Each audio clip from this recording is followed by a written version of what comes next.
¿El nuevo motor de hidrógeno de Toyota es completamente humo o es quizá un as bajo la manga que se guardaban los japoneses para irrumpir en el mercado de los coches de hidrógeno? Te voy a explicar lo que es el motor de hidrógeno porque realmente hay mucha desinformación sobre la movilidad con hidrógeno, sobre todo aquí en España, que no está para nada extendida. Toyota lo está enseñando en carreteras y que han mejorado un montón con el hidrógeno líquido y sobre todo cómo lo encajan ellos en su multienergía, como ellos le denominan. Te lo voy a decir con ejemplos claros y con cifras que nos proporciona incluso la marca. Hay que diferenciar entre los dos tipos de motores de hidrógeno que podemos tener en un coche. El principal es el H2 ICE, es un motor térmico que quema hidrógeno como si fuese gasolina, pero sin ser gasolina, sin tener absolutamente nada que ver. Pero es, para que os hagáis una idea, lo mismo. Y luego tendríamos los FCEV, que serían los que Toyota emplea, como por ejemplo el Toyota Mirai, que serían coches que no llevan una batería eléctrica como tal, pero utilizan una bombona de hidrógeno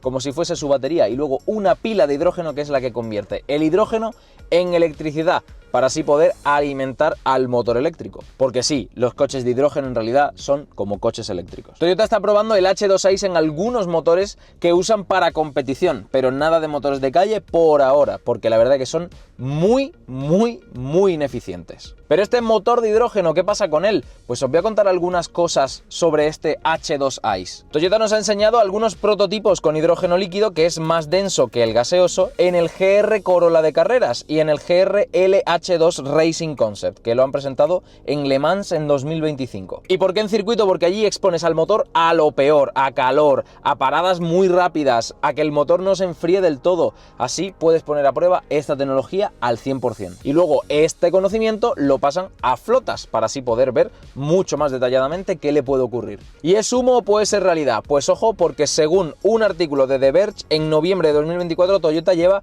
años puliendo esta tecnología. No prometen ventas masivas para mañana, pero sí muestran algunos avances en la ingeniería. Pero ahora os voy a hablar de la tecnología de hidrógeno que sí que podemos llegar a ver en la calle y que de hecho es relativamente viable que te puedas comprar un coche de hidrógeno, aunque es bastante caro. Toyota creó la Hydrogen Factory y habla de escalar, menciona de 100.000 pilas de hidrógeno para 2030 y que a partir de 200.000 unidades los costes caerán muy fuerte. Y ya sabes que estos coches siguen siendo coches que en realidad son eléctricos, se mueven con un motor que se mueve con electricidad al fin y al cabo, y esta electricidad la sacan de estas pilas de combustible que al final es una de las piezas más caras del coche. Pero ojo, porque Toyota no se queda ahí en el hidrógeno, sino que también están planteando coches 100% eléctricos enchufables, como conocemos a día de hoy, que sí que es una tecnología muy viable, pero con otra tecnología de baterías, que aquí es donde yo personalmente creo que está también el futuro, porque las tecnologías de batería que tenemos a día de hoy, ya sean las NMC, las de litio, ferrofosfato, cualquier tecnología que tengamos a día de hoy, creo yo que no va a ser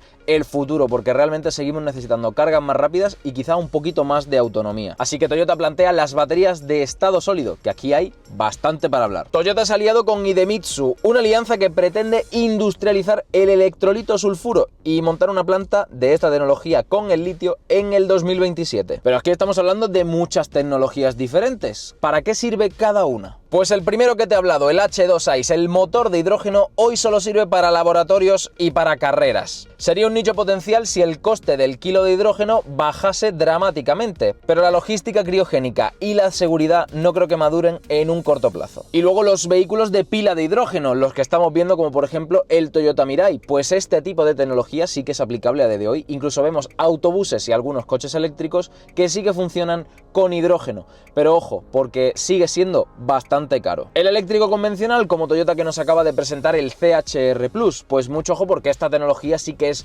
usable a día de hoy y además, aunque a muchos les duela lo que voy a decir, es la tecnología más barata para utilizar en tu día a día. Pero ojo, porque también tenemos un término medio entre la gasolina y el eléctrico. Tendríamos los híbridos enchufables, como Toyota, que también tienen el CHR híbrido enchufable. Esta tecnología te permite utilizar la red de carga de tu casa para poder hacer unos 60 o 100 kilómetros, dependiendo del modelo, en tu día a día. Y luego, cuando te quieras ir de viaje, te despreocupas de los cargadores. Y por supuesto nos queda la última tecnología, la que ya tenemos más que conocida por Toyota, que serían los híbridos convencionales, los híbridos autorrecargables. Me gusta poner comillas aquí porque no es que se recarguen solos. Mitos versus realidades del hidrógeno. El hidrógeno es el futuro de todos los coches. Mito. Hoy es un nicho que al final simplemente está en competición en algunos autobuses urbanos que al final dan completamente pérdidas económicamente hablando y en algún que otro coche suelto por ahí, pero que en España tenemos muy poquitos. Toyota está en contra de los coches eléctricos y de hecho siguen desarrollando motores de gasolina, pues sigue siendo un mito. Toyota acaba de lanzar el CHR Plus, que lo veremos a principio de año, y el BZ4X, que son coches 100% eléctricos y que a día de hoy, en cuanto a ventas, funcionan la mar de bien, se ven un montón. Si tenemos coches de hidrógeno, no necesitaremos los coches eléctricos, pues también es un mito.